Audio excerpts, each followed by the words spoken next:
Iran అధ్యక్షుడు Ibrahim rice convoy ప్రయాణిస్తున్న helicopter ఆదివారం కూలిపోయింది.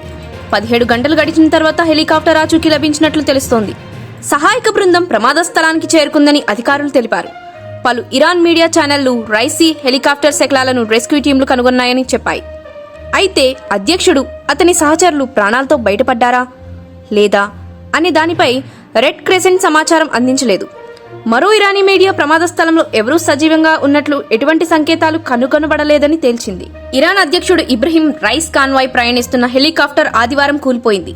17 గంటలు గడిచిన తర్వాత హెలికాప్టర్ ఆచూకీ లభించినట్లు తెలుస్తోంది.